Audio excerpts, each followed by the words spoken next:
ரத்னவாணி சமுதாய வானொலி. ரத்னவாணி உங்க பிரச்சனைய சொல்லுங்க, தீர்வைய உடனே கேளுங்க, வெளியே வந்து குரல் கொடுங்க. இது மக்களுக்கான சேவை. அற்புத தெரிஞ்சுக்கோ, தமிழில் சொல்றோம் புரிஞ்சுக்கோ. ரத்னவாணி சமுதாய வானொலி. ரத்னவாணி. ரத்னவாணி 90.8 சமுதாய வானொலி ஒலிபரப்பு கோவை ஈச்சனாரி ரத்தினம் கல்லூரி வளாகத்தில் இருந்து ஒலிபரப்பாகிறது.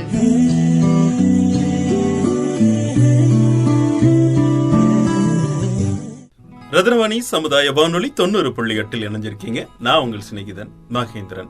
மத்திய அரசின் விஞ்ஞான் பிரசார் அறிவியல் பலகை, தமிழ்நாடு அறிவியல் தொழில்நுட்ப மையம், ரத்னவாணி சமுதாய வானொலி 90.8 இணைந்து வழங்கும் அறிவியல் விழிப்புணர்வு நிகழ்ச்சி.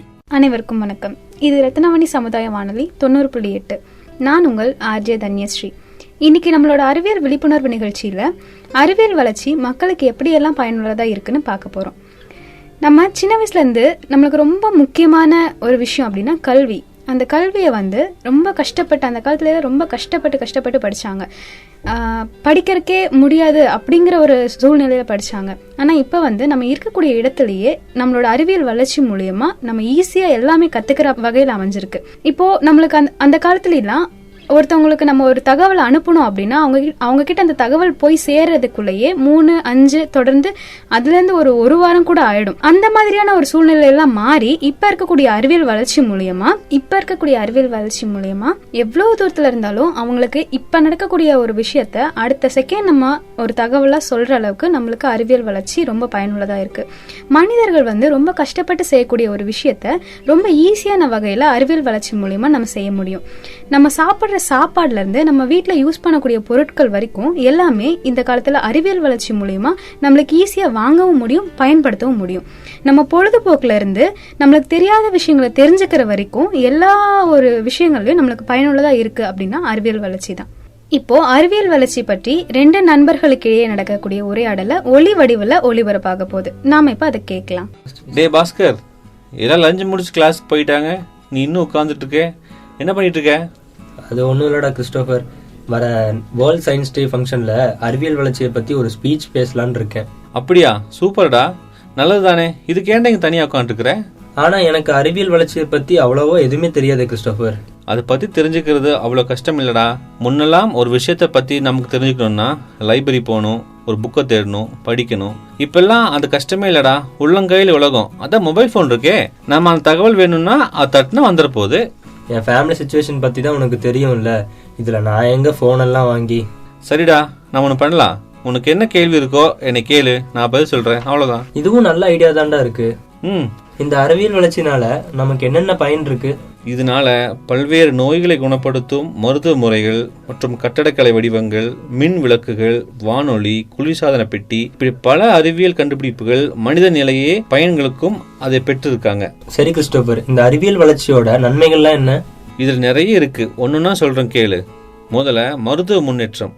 உலகளவில் எண்ணற்ற உயிர்களை காப்பாற்றும் தடுப்பூசிகள், நுண்ணுயிர் எதிர்ப்பான்கள் மற்றும் அறுவை சிகிச்சை நுட்பங்கள் போன்ற நவீன கண்டுபிடிப்புகள் மருத்துவ மாற்றத்திற்கும். உதாரணமாக 20ஆம் நூற்றாண்டில் பென்சிலின் வளர்ச்சியானது சிபிலிஸ், அது கொரோனா மற்றும் நிமோனியா போன்ற தொற்று நோய்களை அழிக்க வழிவகுக்குது. அடுத்து தொழில்நுட்ப முன்னேற்றம் உலகையே மாற்றி அமைக்குது. ஆரம்பத்தில் கண்டுபிடிச்ச சக்கரத்திலிருந்து இப்ப இருக்கிற இணைய வளர்ச்சி வரைக்கும் தொழில்நுட்பம் மனித வாழ்க்கையை எளிதாகவும் வசதியாகவும் மாற்றுகிற பாஸ்கர். அடுத்து பொருளாதார வளர்ச்சி. இதனால புதிய தொழில்கள், தயாரிப்புகள் மற்றும் சேவைகள் உருவாக்க வழிவகுக்குது. இதனால வேலை உருவாக்கி அதிக மக்களுக்கு வளமும் வேலை வாய்ப்பும் கிடைக்குது. உதாரணமாக ஆட்டோமொபைல் துறையில் வளர்ச்சி மில்லியன் கணக்கான வேலைகளை உருவாக்கி நடுத்தர வர்க்கத்தின் வசதிக்கு வழிவகுக்குது. அடுத்து விவசாயத்தின் உற்பத்தி. அறிவியல் வளர்ச்சினால விவசாயத்தில் குறிப்பிடத்தக்க முன்னேற்றம் இருக்குது. இதனால உணவு உற்பத்தி அதிகரிக்குது மற்றும் பசியினை குறைக்கிறதுல பாஸ்கர். அது மட்டும் இல்லாம மரபணு மாற்றப்பட்ட பயிர்கள் மற்றும் துல்லியமான விவசாயம் போன்ற புதிய தொழில்நுட்பங்கள் வளர்ச்சியினால பயிர் விளைச்சல் அதிகரிக்குது. சிறந்த நோய் எதிர்ப்பு திறனுக்குண்டான நீர் உபயோகத்தையும் குறைக்கவும் வழிவகுக்குது. இந்த அறிவியல் வளர்ச்சினால கல்விக்கு ஏதாவது மாற்றம் ஏற்பட்டிருக்கா? இருக்குடா பாஸ்கர், இந்த அறிவியல் வளர்ச்சினால கற்பது என்பது மிகவும் சுலபமாயிருச்சு. இப்பெல்லாம் எங்க வேணா இருந்து கத்துக்கலாம். ஆன்லைன் மூலமா திரைக்கல்வி போன்ற கல்வி தொழில்நுட்ப வளர்ச்சினால கல்வியில் மாற்றம் பெற்றிருக்குடா பாஸ்கர். சரிடா, இதனால நம்ம அன்றாட வாழ்க்கையில என்னென்ன மாற்றங்களை ஏற்படுத்துச்சு? நிறைய மாற்றங்கள் ஏற்பட்டிருக்கு.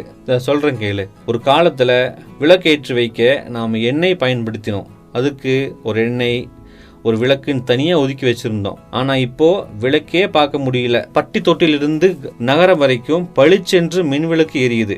ஏன், ஒரு சில மணி நேரத்துல நாடு விட்டு நாடு பறந்து செல்வது கூடி இப்ப எளிதாயிருச்சு. அதே மாதிரி ஒரு கோளில் இருந்து இன்னொரு கோளுக்கு சென்று வர்றதுங்கிறது ரொம்ப தொலைவில் இல்லை.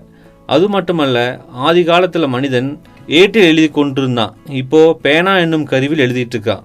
அதை வாட்டர்மேன் என்கிற அமெரிக்கர் கண்டுபிடிச்சாரு. இப்போ இருக்கிற சூழ்நிலை, பல விஞ்ஞானிகள் இணையம் மூலமா மனித வாழ்வின் எல்லைகளை விரிவுபடுத்தியிருக்காங்க. கால்நடையாகவும் கட்ட வண்டியிலும் ஒரு இடத்திலிருந்து இன்னொரு இடத்திற்கு கடந்து வந்த காலம் போய் அன்னைக்கு கால்வழிக்கு நடந்து போன மக்கள் இப்போ ரயில், ட்ரெயின், பிளைட், கப்பல் போன்ற உதவியினால் ஒரு சில நொடிகளிலேயே செல்ல வேண்டிய இடத்திற்கு போயிடுறாங்க. இந்த அறிவியல் வளர்ச்சினால நம்ம வீட்டுல என்னென்ன மாற்றங்கள் ஏற்பட்டிருக்கு? மாற்றங்கள் ஏற்பட்டிருக்கே. விரைவில் உணவை சமைக்க பிரஷர் குக்கர், ஃப்ரிட்ஜு, அரைக்கும் இயந்திரங்கள் அதாவது கிரைண்டர் போன்ற அன்றாட வேலைகளுக்கு உபயோகப்படும் கருவிகள் நமது உடல் உழைப்பை குறைக்கிறது. அப்புறம் ஓய்வு நேரங்களில் பொழுதுபோக்குறதுக்கு டிவி, ரேடியோ, இணையம் மூலியமாகவும் நாம நம் பொழுதுகளை கழித்துக்கலாம். பாரா, இந்த அறிவியல் வளர்ச்சி தனி மனிதன்ல இருந்து வீட்டுக்கு, நாட்டுக்கு எல்லாத்துக்கும் ரொம்ப பயனுள்ளதா இருக்கே. ஆமாம் பாஸ்கர், இப்போ அறிவியல் வளர்ச்சி தெரிஞ்சுக்கிட்டியா? இப்போ நம்ம 2 நண்பர்களுக்கு இடையே நடந்த அறிவியல் வளர்ச்சியை பற்றிய ஒரு உரையாடலை பார்த்தோம். ரொம்ப பயனுள்ளதா இருந்தது. ரத்னவாணி சமுதாய வானொலி 90.8 இணைஞ்சிருக்கீங்க. அறிவியல் விழிப்புணர்வு நிகழ்ச்சி. இன்றைய விழிப்புணர்வு தொடர் நிகழ்ச்சியில் அறிவியல் வளர்ச்சியும் மக்கள் பயன்பாடும் பற்றி பேசுறதுக்காக நம்ம நிகழ்ச்சியில இணைஞ்சிருக்காங்க BSCR கிருஷ்ணம்மாள் மகளிர் கல்லூரி இயற்பியல் துறை தலைவரும் இணை பேராசிரியருமான டாக்டர் சி ஷர்மிளா மேடம் நம்ம கூட இணைஞ்சிருக்காங்க. வணக்கம் மேடம். ரொம்ப நன்றி. நான் டாக்டர் சி ஷர்மிளா.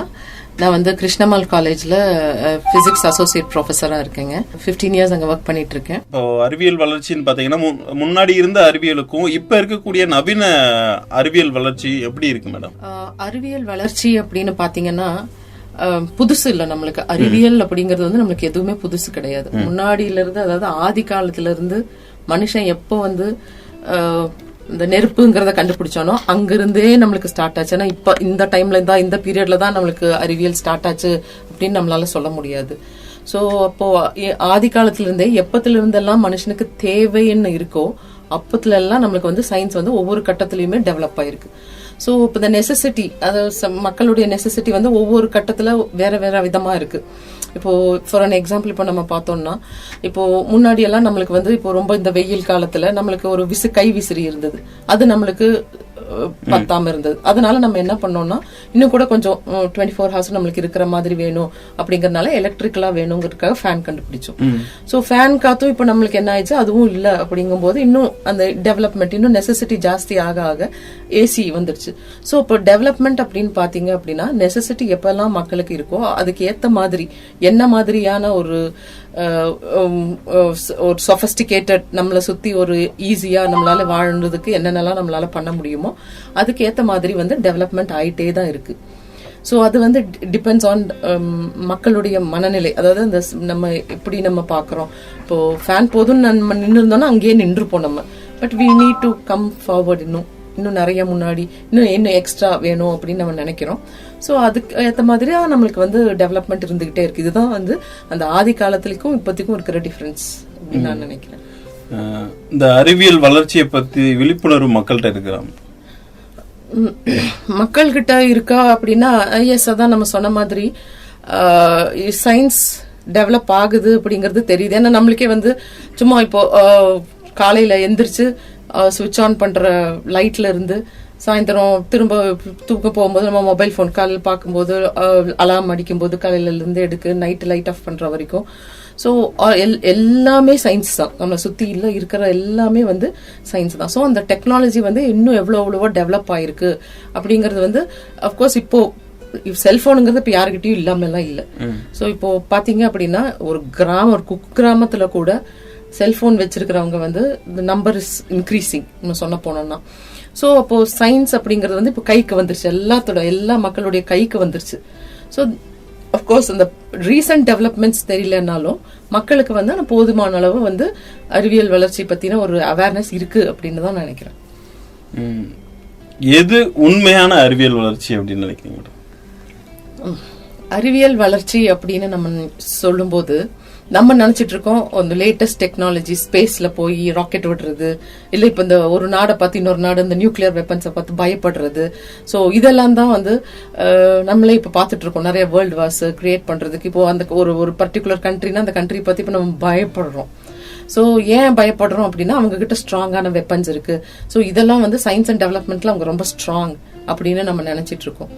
ஆனா உண்மையாலுமே அதுதான் அறிவியல் வளர்ச்சியா அப்படின்னா அக்கார்டிங் டு மீ என்ன கேட்டா டெஃபினட்டா அது அறிவியல் வளர்ச்சி கிடையாது. நீங்க கிருஷ்ணமூர்த்தின்னு சொல்லி ஒரு பிலாசபர், அவரை பத்தி நீங்க கேள்விப்பட்டிருப்பீங்களான்னு எனக்கு தெரியல. பட் அவர் என்ன சொன்னாரு அப்படின்னா, when there is if the science and technology has been developed, ஏன் இன்னும் நம்ம கிட்ட வந்து பாவர்ட்டி இருக்கு, ஏன் மக்கள் இன்னும் ஸ்டார்வேஷன், ஏன் கஷ்டப்படுறாங்க? ஸோ இப்போ சயின்ஸ் அண்ட் டெவலப்மெண்ட் வந்து இன்னும் நல்லா இன்க்ரீஸ் ஆயிடுச்சு அப்படின்னா ஸோ இன்னும் ஏன் நிறைய இடத்துல வந்து சாப்பாட்டுக்கே வழி இல்லாம நம்மளே பார்த்துட்டு இருக்கோம். நிறைய அவேர்னஸ் நியூஸ்ல எல்லாம் பாக்குறோம். ஒரு சில இடத்துல வந்து சாப்பிடுறதுக்கே வழி இல்லை, பசங்க வந்து மால் நியூட்ரிஷன், ஏன் இந்தியாவிலேயே வந்து மால் நியூட்ரிஷன் நிறைய இருக்கு. ஸோ அப்போ நம்ம சயின்ஸ் அண்ட் டெக்னாலஜிஸ்ல வந்து ரொம்ப ஜாஸ்தியா இன்க்ரீஸ் ஆயிருக்கோம், ரொம்ப பண்ணிட்டே வரோம் அப்படின்னா இதையே நம்மளால அட்ரஸ் பண்ண முடியல. ஸோ அப்போ எது உண்மையான அறிவியல் அப்படிங்கிறது தான் இப்போ ஒரு கேள்வி. அதாவது லைஃபை வந்து ஈஸி ஆக்குறது தான் சயின்ஸ் அண்ட் டெக்னாலஜியோட அந்த டெக்னாலஜி டெவலப்மெண்டா, இல்ல the need for every people, each and every citizen, அதுதான் உண்மையான டெவலப்மெண்டான்னு கேட்டா அதுல நம்ம இன்னும் பின்தங்கி தான் இருக்கோம். இந்த புதிய அறிவியல் வளர்ச்சியில வந்து இந்த கண்டுபிடிப்பாளர்கள்லாம் வந்து சமூக பொறுப்புணர்வோட தான் இருந்து செயல்படுறாங்களா? ஆமாங்க, அது வந்து ஒரு ரொம்ப நல்ல இதுதான். ஏன்னா இப்போ நம்ம ஆஸ் அ ப்ரொஃபஸர் நம்மளே வந்து இப்போ என்ன பண்றோம்னா, காலேஜ்ல வந்து பசங்க வர்றாங்க, டீச் பண்ணும்போது சப்ஜெக்டை மட்டும் நம்ம டீச் பண்றோம், பண்ணிட்டு இனோவேஷன் சொல்றோம், நிறைய நம்ம இனோவேட் பண்ணணும், ஐடியாஸ் கண்டுபிடிக்கணும், புதுசா நீங்க ஏதாவது கண்டுபிடிக்கணும், அது வரணும் இது வரணும் அப்படின்னு சொல்றோம். வீட்டிலையும் சரி, காலேஜ்லயும் சரி, ஸ்கூல்லயும் சரி, நம்ம வந்து ஒரு கிராஜுவேட், இப்ப பசங்க இன்ஜினியரிங் படிக்கிறாங்க அப்படின்னா நீ ஒரு நல்ல இன்ஜினியர் ஆகணும் அப்படின்னு தான் நம்ம சொல்றோமே ஒழிய, அதே மாதிரி டாக்டர் படிச்சேன்னா நீ ஒரு பெரிய டாக்டரா வரணும்னு தான் சொல்றோமே ஒழிய, எப்பவாவது நம்ம பசங்க கிட்ட நீ வந்து ஒரு ஹியூமனிடேரியன் இன்ஜினியரா இருக்கணும், நீ அதாவது ஒரு மனித தன்மையா உள்ள ஒரு என்ஜினியரா இருக்கணும், குட் என்ஜினியர் அப்படின்னு நம்ம சொல்லுவோம். அதே மாதிரி ஹியூமனிடேரியன் டாக்டரா இருக்கணும் அப்படின்னு நம்ம எப்பவுமே சொன்னது கிடையாது. சோ அந்த ஹியூமனிடேரியன் அப்படிங்கிற வார்த்தை வந்து சின்னதா இருந்தாலும் அது ஒரு பெரிய அர்த்தத்தை கொடுக்குதுங்க. அதாவது இப்போ நம்ம வந்து நிறைய கண்டுபிடிக்கிறோம், இது கண்டுபிடிச்சேன் அது கண்டுபிடிச்சேன், சின்ன சின்ன விஷயங்கள் இதெல்லாம் இருக்கு அப்படின்னு. பட் ஈச் அண்ட் எவ்ரி இனோவேஷனுக்கு பின்னாடியும் இந்த ஸ்டூடெண்ட்ஸ் இப்போ இனோவேட் பண்றாங்க அப்படின்னா அவங்க வந்து இது what is that they are going to give back to the society, உண்மையாலுமே இது வந்து சொசைட்டியோடைய டெவலப்மெண்ட்டுக்கு யூஸ் ஆகுதா, இல்ல இத வந்து டிஸ்ட்ரக்ஷன் கன்ஸ்ட்ரக்டிவா போகுதா, இல்ல இது மைல்டா ஏதாவது மிஸ்யூஸ் பண்ணா அது டிஸ்ட்ரக்டிவ் ஆகுமா அப்படிங்கிற ஒரு அந்த மாதிரி ஆச்சுன்னா அது ஆகாம இருக்கிற மாதிரி நம்ம என்னென்னலாம் பண்ணணும் அத யோசிக்கணும். இப்போ ஜஸ்ட் ஃபார் ஒரு எக்ஸாம்பிளே இப்ப நம்ம சொல்லணும் அப்படின்னா, இந்த ஆன்லைன் கேமிங்ஸ் எல்லாம் இருக்கு. ஸோ நிறைய ஆன்லைன் கேமிங் எல்லாம் சொல்றாங்க. So what is that constructively that we have found it out. இப்ப வெளியில போய் விளையாடிட்டு இருந்த பசங்க எல்லாம் இப்ப அழகா எல்லாம் அவ்வளவு வெயில் எல்லாம் பார்த்ததே இல்ல, எல்லாம் எல்லாத்துலயும் வெயில் மழைன்னு பார்க்காம மண்ணு புழுதியில எல்லாம் விளையாடிட்டு இருந்த பசங்க இப்ப யாருமே வெளியில இல்ல, எல்லாருமே கையில ஒரு மொபைல் வச்சிருக்காங்க, கேமிங் எல்லாம் குரூப்பா சேர்ந்து கேம் ஆடுறாங்க. சோ அப்போ வந்து இது வந்து வாட் இஸ் தட் அந்த அது பார்க்கும்போது அந்த மாதிரி என்ன நம்மளுக்கு அந்த சொசைட்டில என்ன டெவலப்மெண்ட் ஆயிருக்கு இந்த விளையாட்டை விளையாடும் போது. சோ அந்த மாதிரி இம்பாக்ட் நம்ம அனலைஸ் பண்ணணும். சோ முடிஞ்சது நம்ம ஒரு கண்டுபிடிச்சதுக்கு அப்புறமா சோ இந்த எவ்வளவு அளவுக்கு வந்து இது வந்து மனுஷங்களுடைய வாழ்க்கையை வந்து எடுத்துட்டு போயிருக்கு அப்படிங்கிற அந்த இம்பாக்ட நம்ம அனலைஸ் பண்ணாலே பாதி வந்து நம்ம பண்ற இனோவேட்டிவ் வந்து கரெக்டா இல்ல எக்ஸாக்டா நம்ம அதை தான் பண்றோமா அப்படிங்கறது நமக்கு தெரிஞ்சிடும். இந்த போபால் கேஸ் ட்ராஜடி அப்படின்னு நம்ம சொல்றோம். சோ எவ்வளவு பெரிய விஷயம் அது. ஒரு ஊரே இன்னுமே அவதிப்பட்டு இருக்கு, இன்னுமே நார்மல் ஆகல அவங்க. சோ அப்போ அங்கேயும் என்ன நடந்திருக்கு ஆக்சுவலி, ஒரு சயின்ஸ் அண்ட் டெக்னாலஜியோட டெவலப்மெண்ட் உடைய ரிசல்ட் இப்ப மனுஷங்க வந்து அங்க கஷ்டப்பட்டு இருக்காங்க. சோ லைஃப் ஈஸி ஆகல. சோ ஒவ்வொரு இடத்துல அது பண்ணது யாரு? there were so many engineers behind them. நிறைய படிச்சவங்க தான் இருந்திருக்காங்க அந்த கம்பெனில. இந்த கேஸ் கம்பெனில ஒர்க் பண்ணவங்க எல்லாருமே படிச்சவங்க தானே, எல்லாருமே கிராஜுவேட்ஸ். சோ எல்லாத்துக்கிட்டையுமே அந்த பொறுப்புணர்வுங்கிறது இருக்கணும். இப்போ ஒரு கம்பெனின்னு எடுத்துக்கிட்டாங்க அப்படின்னா அந்த கண்டுபிடிக்கிறவங்க மட்டும் இல்ல, சோ அந்த கம்பெனில சுத்தி ஒர்க் பண்றவங்க, அவங்கள சுத்தி இருக்கிறவங்க, அதை கொண்டு போய் மக்கள் கிட்ட சேர்க்கிறவங்க எல்லாருமே they have to be with a certain ஒரு ஒரு ஒரு அவேர்னஸோடவே இருக்கணும். நம்ம பண்றது கரெக்டா, என்ன பண்ணிட்டு இருக்கோம் அப்படிங்கறத நம்ம யோசிச்சு பண்ற மாதிரி இருக்கணும். இப்ப அந்த புதுசா இருக்கக்கூடிய இந்த அறிவியல் வளர்ச்சி அப்படிங்கிறது ஆக்கப்பூர்வமானதா இருக்குதா? அறிவியல் வளர்ச்சி அப்படிங்கன்னு இப்ப நம்ம சொல்லும் போது இப்ப லேட்டஸ்ட் டெவலப்மெண்ட் என்னன்னு பாத்தீங்கன்னா நம்ம AI ML அப்படின்னு சொல்லுவோம், இந்த artificial intelligence and machine learning அப்படின்னு. சோ ஒரு விதத்துல பாக்கும்போது அதுதான் சொல்றேன். சோ இந்த அறிவியல் வளர்ச்சி வந்து இன்னும் நல்ல ஆக்கப்பூர்வமா இருக்கா, லேட்டஸ்டா இருக்கிறது அப்படின்னா again it depends upon the person who's using that science அப்படின்னு நம்ம சொல்லுவோம். சோ இப்ப அடிப்படையா இதை யாரு சரி பண்ணணும் அப்படின்னு பாத்தீங்க அப்படின்னா அந்த பர்சனை சரி பண்ணணும் முதல்ல, நம்ம சரி பண்ணணும் முதல்ல. சயின்ஸ் அதனுடைய வளர்ச்சி அது வந்து என்ன கொடுக்கணுமோ அதை கொடுத்துக்கிட்டே தான் இருக்கும். டெக்னாலஜி டெவலப்மெண்ட் நம்மளுக்கு என்ன வேணும்னு நம்ம சொல்றோமோ அதை பண்ணிக்கிட்டே தான் இருக்கும். பட் அதை ஹேண்டில் பண்றதுக்கு நம்ம கரெக்டா இருக்கோமா அப்படிங்கறது தான் ரொம்ப இம்பார்ட்டன்ட். இப்போ ஃபார் அன் எக்ஸாம்பிள் இப்போ நம்ம சொல்ற மாதிரி இப்போ AI ஆர்டிபிஷியல் இன்டெலிஜென்ஸ் இருக்கு அப்படின்னு நம்ம சொல்றோம். சோ இந்த ஆர்டிபிஷியல் இன்டெலிஜென்ஸ்ல இப்போ நம்ம இப்ப வீட்டுல இருந்துட்டு இப்போ நம்ம ஒரு இடத்துல இருந்து இன்னொரு இடத்துக்கு நம்ம ரொம்ப தூரத்துல இப்ப பசங்க எல்லாம் போயிருக்காங்க, வீட்டுல இருந்துட்டே அவங்கள தினமும் பாக்குறோம், பேசுறோம். சோ நம்ம விட்டு தூரம் இருந்தாலும் பக்கத்துல இருக்கிற மாதிரி நம்மளுக்கு ஒரு ஃபீலிங் கிரியேட் பண்றோம். சோ தினமும் பாக்குறோம். சோ இதெல்லாம் இந்த டெவலப்மெண்ட் எல்லாம் இட் இஸ் குட், ஓகே. இப்போ அதே மாதிரி இப்போ இன்னொன்னு நம்ம இப்போ ஒரு ஊருக்கு போறோம், அந்த ஊருக்கு போறதுக்கு முன்னாடி நம்ம ரெடி ஆயிட்டு போறோம். அந்த கிளைமேட் எப்படி இருக்கு, அங்க என்ன மாதிரியான இருக்கு, நம்ம என்ன மாதிரி ப்ரிப்பேர் ஆயிட்டு போகணும். சோ இதெல்லாமே நம்மளுக்கு போன்ல ஒரு சின்ன தட்டு அந்த கிளைமேட் கண்டிஷன்ஸ் எல்லாம் எப்படி இருக்கு, வெதர் எப்படி இருக்குன்னு பார்த்த உடனே வந்து நம்மளுக்கு தெரிஞ்சிருது. சோ இந்த மாதிரி ஆர்டிபிஷியல் இன்டெலிஜென்ஸ் நிறைய இருந்தாலும் சில இடத்துல இப்ப ரீசெண்டா நான் ஒரு டெவலப்மெண்ட் கூட இப்ப நான் கேள்விப்பட்டேன். அதாவது குழந்தை எப்படி பிறக்கணும் அப்படிங்கறது வந்து அவங்களே டிசைன் பண்றாங்க. சோ ஒரு இடத்துல வந்து ஃபர்ஸ்ட் எல்லாம் வந்து நம்ம குழந்தை பிறக்கிறதுலாம் நம்ம கையில இல்ல, கடவுள் கொடுத்த வரோம் அப்படின்னு சொல்றோம். அதே மாதிரி அந்த குழந்தையோட மூக்கு, கண்ணு, முகம் எல்லாம் எப்படி இருக்கணும் அப்படின்னு நம்ம சொல்றது எல்லாமே எவ்ரிதிங் வந்து நம்மளுக்கு தெரியும். வெளியில வந்து அந்த குழந்தை நம்ம கையில கிடைக்கிற வரைக்கும் நமக்கு தெரியாது. ஆனா இப்போ மனுஷங்க உட்கார்ந்துட்டே இது இப்படிதான் இருக்கும், கண்ணு இப்படிதான் இருக்கும், மூக்கு இப்படிதான் இருக்கும், இந்த குழந்தை இப்படிதான் இருக்கும், இந்த ஃபீச்சர்ஸ் தான் இருக்கும் அப்படின்னு சொல்லி இப்ப நம்ம டிசைன் பண்றோம். அப்படி அந்த மாதிரி டிசைன் பண்ணி ஆர்டிபிஷியலா வளர்ற ஒரு குழந்தை நாளைக்கு அது நிஜமாலுமே ஒரு ஹியூமன் ரேஸோட நம்மளோட சேர்ந்து நம்ம எல்லாருமே இப்ப ஒன்னா இருக்கும்போது என்ன மாதிரியான ஒரு இம்பாக்ட் வரும். சோ அது எப்படி நம்ம எல்லாம் அந்த இதை ஹேண்டில் பண்ண போறோம். So are we going to be with or the human is going to be along with the human being, or are we going to be with some robots who's just going to come with us? இது ஒரு அதாவது இது யாரு பயன்படுத்துறாங்க அப்படிங்கிறது அதுதான் main important. So அதுக்கேத்த மாதிரி தான் வந்து இப்போ இந்த ரீசெண்ட் டெவலப்மெண்ட்ஸ் வந்து நல்லதா கெட்டதா அப்படிங்கிறது வந்து depends upon the sole human being. அது எந்த கண்ட்ரியா வேணாலும் இருக்கட்டும். அதனாலதான் நம்ம என்ன சொல்றோம் அப்படின்னா ரொம்ப படிச்சாலும் அந்த மனுஷங்களுடைய குணத்தை விடாம இருக்கணும்.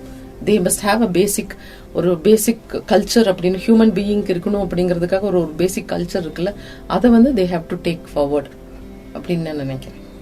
இந்த SDGs கோல்ஸ் பத்தி சொல்லுங்க. இந்த ஆக்சுவலி இப்போ நம்ம சயின்ஸ் அண்ட் டெக்னாலஜி நிறைய டெவலப் ஆயிருக்கு அப்படின்னு எல்லாம் நம்ம நிறைய பேசுறோம். இதுல வந்துட்டு இப்போ குளோபல் லெவல்ல ஒரு குளோபல் பெர்ஸ்பெக்டிவ்ல வந்து இப்போ எந்த அளவுக்கு வந்து இந்த டெவலப்மெண்ட் இருக்கு அப்படின்னு வந்து அவங்க வந்து ஒரு சர்வே எடுத்தாங்க. சோ அந்த சர்வே எடுக்கும்போது அதான் சொன்ன மாதிரி நிறைய இடத்துல வந்து ஒரு அச்சுறுத்தலான விஷயமா தான் இந்த சயின்ஸ் அண்ட் டெக்னாலஜியோட டெவலப்மெண்ட் வந்து இன்க்ரீஸ் ஆகிருக்கு. சோ அப்போ அதனால வந்து என்ன பண்ணாங்கன்னா இந்த யுனைடெட் நேஷன்ஸ் எல்லாம் சேர்ந்து so how can this be, அதாவது இந்த சயின்ஸ் அண்ட் டெக்னாலஜியை வச்சு நம்ம சில வந்து அதாவது பை 2030 2030 வந்து நம்ம எந்த மாதிரியான ஒரு உலகத்தை கிரியேட் பண்ணணும்னு நினைக்கிறோம் அப்படிங்கிறதுக்காக அவங்க வந்து சர்டன் கோல்ஸ் செட்ஸ் பண்ணாங்க. அதுல பாத்தீங்க அப்படின்னா ஒரு சில இம்பார்ட்டன்ட் கோல்ஸ் இருக்கு. அது என்னன்னு பாத்தீங்கன்னா நோ பாவர்ட்டி அப்படின்னு நம்ம சொல்லுவோம், zero poverty and zero hunger அப்படின்னு நம்ம சொல்லுவோம். ஸோ இந்த உலகத்துல இருக்கிற யாருமே பசியில இருக்கக்கூடாது. இது வந்து இவங்க இன்னைக்குதான் சொல்றாங்க. நம்ம மகாகவி வந்து எப்பவோ ஒரு பல்லாயிரம் வருஷத்துக்கு முன்னாடி நம்ம கிட்ட சொல்லிட்டு போயிருந்ததுதான். அதாவது தனி ஒருவனுக்கு உணவில்லையே ஜகத்தினை அழித்திடுவோம்னு அப்ப சொன்னாங்க. But we are like happy that at least இப்பவாவது நம்ம அன்னைக்கு மகாகவி சும்மா அசால்ட்டா சொன்னது இன்னைக்காவது அட்லீஸ்ட் யுனைடெட் நேஷன்ஸ் இதை வந்து கோலா செட் பண்ணிருக்காங்களே அப்படின்னு சந்தோஷப்பட்டணும். ஸோ அதே மாதிரி ஒரு குட் எஜுகேஷன். ஸோ இதெல்லாம் வந்து ரொம்ப இம்பார்ட்டன்டான எஸ்டிஜியோடைய ஒரு கோல் அப்படின்னு நம்ம சொல்லுவோம். அதாவது இந்த பாவர்ட்டி இல்லாம இருக்கணும், ஹங்கர் யாருமே பசியில் இருக்கக்கூடாது, and good health, good education. இதுதான் உண்மையான சயின்ஸ் அண்ட் டெவலப்மெண்ட் அப்படின்னு வந்து அவங்களே அந்த கோலை செட் பண்ணியிருக்காங்க. ஸோ அவங்க வந்து இந்த ராக்கெட் சயின்ஸோ இல்ல ஸ்பேஸ் டெக்னாலஜியோ இல்ல மார்ஸுக்கு போறதையோ பத்தி எல்லாம் அவங்க வந்து அதெல்லாம் அவங்க கோலா ஃபிக்ஸ் பண்ணல. ஸோ 2030 வந்து மனுஷங்க வந்து இந்த பிளானட்ல இருந்து இன்னொரு பிளானட்டுக்கு போய் வாழறதுக்கு பேரு தான் சயின்ஸ் அண்ட் டெவலப்மெண்ட், சயின்ஸ் டெக்னாலஜியோட டெவலப்மெண்டா அப்படின்னா அந்த மாதிரி கிடையாது. அவங்க சொல்லியிருக்காங்க எப்போ வந்து எல்லாத்துக்குமே வந்து நம்மளுக்கு வந்து வறுமை இல்லாம இருக்கோ, எப்போ எல்லாத்துக்கும் சாப்பாடு இருக்கோ அதுதான் உண்மையான டெவலப்மெண்ட் அப்படிங்கறது வச்சிருக்காங்க. ஸோ அது ஒரு நல்ல ஒரு முன்னேற்றமா தான் நான் பாக்குறேன். இந்த அறிவியல் வளர்ச்சிக்கு அரசு எந்த மாதிரி எல்லாம் உதவி பண்றாங்க மேடம்? இப்போ அதாவது இப்போ ரீசெண்டா இப்போ பாத்தீங்க அப்படின்னா இந்த சயின்ஸ் அண்ட் டெக்னாலஜி டெவலப்மெண்ட் வந்து இப்போ இன்க்ரீஸ் ஆகிறதுக்கு ரீசன் என்ன அப்படின்னு முதல்ல பார்த்தோம் அப்படின்னா, ஃபர்ஸ்ட் எல்லாம் வந்து இந்த சயின்ஸ் டெக்னாலஜி அண்ட் இனோவேஷன் அப்படிங்கிறதுக்காக சும்மா ஆராய்ச்சிக்காக சில நிதி தான் ஒதுக்குறாங்களே ஒழிய அதுக்காக ஒரு பாலிசி இல்ல. ஆனா இப்ப பாத்தீங்கன்னா கவர்மெண்ட் வந்து STI அப்படின்னு சொல்லிட்டு அதுக்கு ஒரு பாலிசியே வச்சு அது ஒரு தனியா வந்து நடத்திட்டு இருக்காங்க. ஸோ இப்போ அதே மாதிரி பாத்தீங்க அப்படின்னா இந்த டெவலப்மெண்ட்ல ஃபர்ஸ்ட்லாம் வந்து இப்போ இந்தியா லெவல்ல இப்போ நம்ம பேசணும் அப்படின்னு பாத்தீங்கன்னா நம்ம கண்ட்ரில இந்த சயின்ஸ் அண்ட் டெவலப்மெண்ட் அப்படிங்கறதுல வந்து நம்ம வந்து 3வது இடத்துல இருக்கோம். ஆக்சுவலி இப்போ இந்த 2023ல அக்கார்டிங் டு 2022 ஸ்டாட்டிஸ்டிக்ஸ்ல வந்து இப்போ வந்து நம்ம 3rd பிளேஸ்ல இருக்கோம் டெவலப்மெண்ட் அண்ட் இனோவேஷன்ல. ஸோ இப்போ அதே மாதிரி பாத்தீங்க அப்படின்னா இப்போ எதனால நம்மளால இப்போ ஏர்லியரா வந்து நம்ம ஒரு 20th or 25th ரேங்கோ இருந்தோம். பட் இப்போ நம்ம 3rd பிளேஸ்க்கு எப்படி ரீச் ஆனோம்னு பாத்தீங்க அப்படின்னா ஃபண்டிங்ஸ். ஸோ கவர்மெண்ட் வந்து இப்போ இதுக்காக நிறைய நிதி ஒதுக்க ஆரம்பிச்சிட்டாங்க. ஸோ டெவலப்மெண்ட்டுக்கா இருக்கட்டும் இல்ல இனோவேஷனுக்கா இருக்கட்டும். ஸோ ஆல்மோஸ்ட் லைக் கிட்டத்தட்ட வந்து ஒரு 10,000 கோடி வந்து நிதியை வந்து இதுக்காகவே அவங்க வந்து ஜஸ்ட் எவ்ரி டைம் பட்ஜெட்ல வந்து அதுக்காக ஒதுக்குறாங்க. ஸோ அந்த நிதி கரெக்டா இப்போ எல்லா ஆராய்ச்சியாளர் கையிலயும் போய் சேரும் போது there are so many developments happening அப்படின்னு நம்ம சொல்லுவோம். ஸோ அதுதான் திரும்பவும் நம்ம சொல்றது என்ன அப்படின்னா அந்த நிதி ஒவ்வொரு இடத்துக்கு போகும்போதும் அந்த ஆராய்ச்சி ஆரம்பிக்கும் போதும் நம்ம யோசிக்க வேண்டிய ஒரே விஷயம் வந்து இப்போ நம்ம பண்ற இந்த டெவலப்மெண்ட் ஆர் இந்த இன்னோவேஷன் வந்து what is the impact that is going to create on the society அப்படிங்கறது பாக்குறது தான் ரொம்ப ரொம்ப முக்கியமான விஷயம் இந்த சயின்ஸ் அண்ட் டெக்னாலஜி டெவலப்மெண்ட்ல. இந்த அறிவியல் வளர்ச்சியோட பயன்பாட்டுல வந்து மக்கள் வந்து எவ்வளவு பொறுப்புணர்வோடு இருந்துக்கணும்? எக்ஸாம்பிள் சொல்லணும், ஃப்ரிட்ஜ் இந்த மாதிரி ஏர் கூலர் இதெல்லாம் பயன்படுத்துறதுல எவ்வளவு பொறுப்புணர்வோடு இருக்கணும்? ஏன்னா சுற்றுச்சூழல் மாசடையுது, அதுக்கு எவ்வளவு மக்கள் பொறுப்புணர்வோடு இருக்கணும்னு நினைக்கிறீங்க? கண்டிப்பாங்க. ஏன்னா இப்ப பாத்தீங்கன்னா நம்ம எவ்வளவுக்கு எவ்வளவு இப்ப சயின்ஸ் யூஸ் பண்றோமோ அது வந்து ஒரு ஆர்டிபிஷியலா இன்டியூஸ் பண்ண ஒரு கேஜெட்ஸ் தான் இப்ப நம்மள சுத்தி இருக்கிறது எல்லாமே. ஸோ ஆதி காலத்துல நம்ம வந்து நேச்சுரல் காத்து, நேச்சுரல் மரத்துல இருந்து வெளியில ஆகுறது, நேச்சுரல் நிழல், ஸோ இதெல்லாமே நேச்சுரலா கிடைச்சிட்டு இருக்கும்போது இப்போ நம்ம ஆர்டிபிஷியலா வந்து நமக்கு லைஃபை ஈஸி பண்றதுக்காக சில விஷயங்கள் இப்போ நம்ம கண்டுபிடிச்சாலும் எல்லாத்துக்கும் பேஸ் வந்து electricity. So we need some energy source. So இப்போ என்ன பண்ண ஆரம்பிச்சிட்டோம்னா அந்த எனர்ஜி சோர்ஸை தேடி ஓட ஆரம்பிச்சிட்டோம் நம்ம.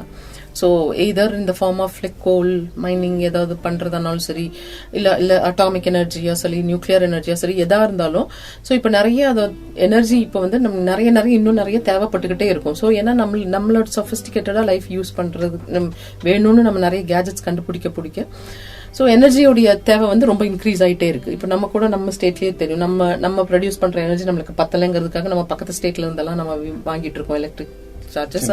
அதுவும் இந்த ஸ்பெசிஃபிக்கா இந்த சம்மர் டைம்ஸ்ல எல்லாம் வந்து எப்பவுமே நிறைய டைம் ஃபேனு, ஏசி எல்லாம் ஓடிக்கிட்டே இருக்கும். ஸோ நம்ம அதை எப்படி பயன்படுத்தணும் அப்படின்னு பாத்தீங்கன்னா whenever is necessary. இப்போ நம்ம மொபைலே வச்சிருக்கோம், ஸோ டேட்டா இன்டர்நெட் ஆன் பண்ணிட்டு இருக்கோம். ஸோ 24 மணி நேரமும் இப்போ நம்ம இன்டர்நெட் ஆன் பண்றதுனால நம்ம வந்து we have become an addict to it. So நம்ம யோசிக்க வேண்டிய விஷயம் என்னன்னா, is this when is it really required for me? So இப்போ நான் ஒரு ஏசிக்குள்ள போய் உட்கார்றேன், ஒரு ஃபேனே எனக்கு வேணும்னா எப்போ நான் வந்து இப்போ அந்த இடத்த விட்டு நான் வெளியில போகும்போது என்னுடைய சுத்தி இருக்கிறது எல்லாமே வந்து ஸ்விட்ச் ஆஃப்ல இருக்கா? ஒரு சின்ன ஏசி எடுத்தாலும் சரி, ஒரு ஃபேன் எடுத்துக்கிட்டாலும் சரி, லைட் ஆனாலும் சரி, ஸோ இதெல்லாம் நான் வந்து ஸ்விட்ச் ஆஃப் பண்ணிட்டு போறேன்னா, இந்த மாதிரி சின்ன சின்ன விஷயங்கள், அதாவது இந்த அட்டாமிக் ஹேபிட்ஸ் அப்படின்னு நம்ம சொல்லுவோம். ஸோ இந்த சின்ன சின்ன விஷயங்கள் this makes a big difference அப்படின்னு நம்ம சொல்லுவோம். ஸோ இது எல்லாமே நீங்க இப்போ ஒவ்வொரு தடவை இப்போ நம்ம சொல்லும் போதும் குளோபல் வார்மிங், அதாவது கிளைமேட் ரொம்ப, அதாவது குளோபல் வார்மிங்னா இந்த பூமி வந்து ரொம்ப வெப்பமாயிட்டு இருக்கு, எவ்ரி இயர் வந்து இப்போ நமக்கு ஹீட் இன்க்ரீஸ் ஆயிட்டு இருக்கு அப்படின்னு நம்ம சொல்லுவோம். ஸோ எதனால இது ஆச்சுன்னு நம்ம நினைக்கிறோம்? It is all because of எதனால ஆச்சுன்னா இந்த டெவலப்மெண்ட், இன் சயின்ஸ் அண்ட் டெக்னாலஜியோட டெவலப்மெண்ட்ல தான். ஸோ ஒவ்வொரு கேஜெட்ஸ்ல இருந்தும் உங்களுக்கு வெளியில வர்ற அந்த வெப்பம் ரேடியேஷன்ஸ், ஸோ அந்த ரேடியேஷன்ஸ் என்ன பண்ணுதுன்னா அந்த பூமியை வந்து ஹீட் ஆக்குது. ஸோ நம்ம பிரீத் பண்ணி நம்ம கிட்ட இருந்து கார்பன் டை ஆக்சைடு, நம்ம அனிமல்ஸ், நம்ம இந்த ஹியூமன் ரேசஸ்ல இருந்து வெளியில வந்தது போக இப்போ என்ன ஆயிடுச்சுன்னா எக்ஸ்ட்ரா ரேடியேஷன்ஸ் எல்லாத்துலயுமே, எல்லா கேஜெட்ஸ்ல இருந்து இப்ப வெளியில வர்ற ரேடியேஷன்ஸ்னால இப்போ வந்து அதே மாதிரி வண்டியில இருந்து வெளியில வர்ற இந்த கார்பன் மோனாக்சைடு, நம்ம கிரீன் ஹவுஸ் கேசஸ் அப்படின்னு நம்ம சொல்லுவோம். ஸோ இதெல்லாம் சேர்ந்து இப்போ நம்ம அட்மாஸ்பியரையே வந்து ஒரு பெரிய ஒரு பிளாங்கெட் மாதிரி கவர் பண்ண ஆரம்பிச்சிருச்சு இப்போ நம்ம. ஸோ பிகாஸ் ஆஃப் திஸ் நம்மளுக்கு என்ன ஆகுது அப்படின்னா, மோர் அண்ட் மோர் வந்து இந்த வேர்ல்டு, இந்த எர்த் வந்து ரொம்ப ஹீட் ஆக ஆரம்பிச்சிருச்சு. ஸோ இதை எப்படி ரெடியூஸ் பண்ணணும்னா அதை நான் சொன்ன மாதிரி நம்ம கையில தான் இருக்கு. So minimisation of gadgets that is around us. So எவ்வளோக்கு எவ்வளோ கம்மியா எப்போ தேவையோ அதை மட்டும் அந்த டைமுக்கு மட்டும் யூஸ் பண்ணிட்டு, எப்போ தேவையில்லையோ அப்போ வந்து நம்ம எல்லாத்தையுமே க்ளோஸ் பண்ணி வைக்கணும். And be in tuning with nature. எவ்வளோக்கு எவ்வளோ நம்மளால நேச்சரோட இருக்க முடியுமோ அவ்வளோக்கு அவ்வளோ பியோர் நேச்சரோட இன்டியூனா இருந்து நம்ம பழக ஆரம்பிச்சிட்டோம். இப்போ அந்த மாதிரி நம்ம திரும்ப அந்த பழைய மாதிரி கொஞ்சம் ஒர்க் கல்ச்சர் கொண்டு வந்தோம் அப்படின்னா ஆப்வியஸ்லி நம்ம வந்து கண்டிப்பா வந்து ஒரு இந்த குளோபல் வார்மிங் இஷ்யூஸ் எல்லாம் நம்மளால சரி பண்ண முடியும்னு தான் நான் நினைக்கிறேன். நேயர்களுக்கெல்லாம் நான் சொல்லிக்கிறது ஒண்ணுதான், என்ன அப்படின்னு பாத்தீங்கன்னா பொறுப்புணர்வோட இருக்கணும் அப்படிங்கிறது தான். So science and development, science நம்மளுக்கு நமக்கு என்ன தேவையோ அதை நம்ம கேட்டுட்டே இருக்கோம் அப்படின்னு நம்ம கண்டுபிடிக்க வரைக்கும் நம்மளுக்கு எவ்வளோ ஈஸியா இருக்கோ சயின்ஸ் வந்து நம்மளுக்கு கொடுக்கறதுக்கு ரெடி, எப்பவுமே வந்து கொடுத்துக்கிட்டே தான் இருக்கும். அதுல இருந்து லேட்டஸ்ட் டெக்னாலஜிஸ் டெவலப்மெண்ட் நம்ம எடுத்துக்கிட்டே இருக்கலாம்.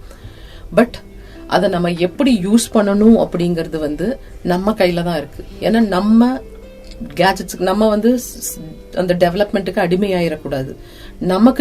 நமக்கு கீழே தான் அந்த எதுவா இருந்தாலும் நம்ம டெவலப் பண்ணது வந்து நமக்கு கீழே தான் இருக்கணுமே ஒழிய அந்த ஹியூமன் ரேஸ் தான் அந்த ஹியூமன் ரேஸ் தான் எல்லாத்தையுமே ஆளணுமே ஒழிய மற்றதை நம்மள ஆள்ற மாதிரி நம்ம வச்சுக்க கூடாது. ஸோ இதுதான் வந்து அப்போ அந்த மாதிரியான ஒரு பொறுப்புணர்ச்சியோட நம்ம நடந்துக்கணும் அப்படிங்கிறது தான் நான் இப்போ கேட்டுக்கிறது. நிச்சயமா இவ்வளவு நேரமும் நம்ம நிகழ்ச்சியில கலந்துக்கிட்டு மக்களுக்கு பயனுள்ள தகவல்கள்லாம் நிறைய பகிர்ந்துக்கிட்டீங்க, கேட்டு பயனடைஞ்சிருப்பாங்கன்னு நம்புறோம். நிகழ்ச்சியில கலந்துக்கிட்டதுக்கு மனமார்ந்த வாழ்த்துக்களையும் நன்றிகளையும் தெரிவிச்சுக்கிறேன் மேடம். ரொம்ப நன்றிங்க, இந்த ஆப்பர்ச்சுனிட்டியை கொடுத்ததுக்கு உங்களுக்கு நான் நன்றி சொல்லிக்கிறேன். மத்திய அரசின் விஞ்ஞான் பிரசார் அறிவியல் பலகை, தமிழ்நாடு அறிவியல் தொழில்நுட்ப மையம், ரத்னவாணி சமுதாய வானொலி 90.8 இணைந்து வழங்கும் அறிவியல் விழிப்புணர்வு தொடர் நிகழ்ச்சியில அறிவியல் வளர்ச்சியும் மக்கள் பயன்பாடும் பற்றி BSCR கிருஷ்ணம்மாள் மகளிர் கல்லூரி இயற்பியல் துறை தலைவரும் இணை பேராசிரியருமான டாக்டர் சி சர்மிளா அவர்கள் நிறைய தகவல்களை நமக்கு வழங்கினாங்க. எல்லாருமே கேட்டு பயனடைஞ்சிருப்பீங்க அப்படின்னு நம்புறேன். இந்த நிகழ்ச்சி பற்றிய கருத்துக்களை 75 50 31 24 44 என்ற வாட்ஸ்அப் நம்பருக்கு உங்களுடைய கருத்துக்களை அனுப்புங்க. மீண்டும் மற்றொரு நிகழ்ச்சியில் உங்களை சந்திக்கும் வரை உங்கள் அன்போடும் ஆதரவோடும் விடைபெறுகிறேன். உங்கள் சிநேகிதன் மகேந்திரன். நடப்பவை நல்லவையாகட்டும். இது ரத்னவாணி சமுதாய வானொலி 90.8. இது மக்களுக்கான வானொலி. ரத்னவாணி சமுதாய வானொலி, ரத்னவாணி. உங்க பிரச்சனைய சொல்லுங்க, தீர்வைய உடனே கேளுங்க, வெளியே வந்து குரல் கொடுங்க.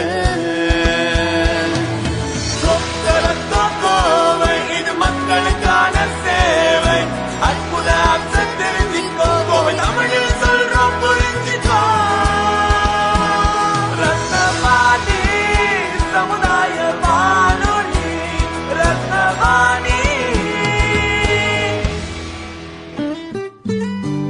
ரத்னவாணி 90.8 சமுதாய வானொலி ஒலிபரப்பு கோவை ஈச்சனாரி ரத்தினம் கல்லூரி வளாகத்தில் இருந்து ஒலிபரப்பாகிறது.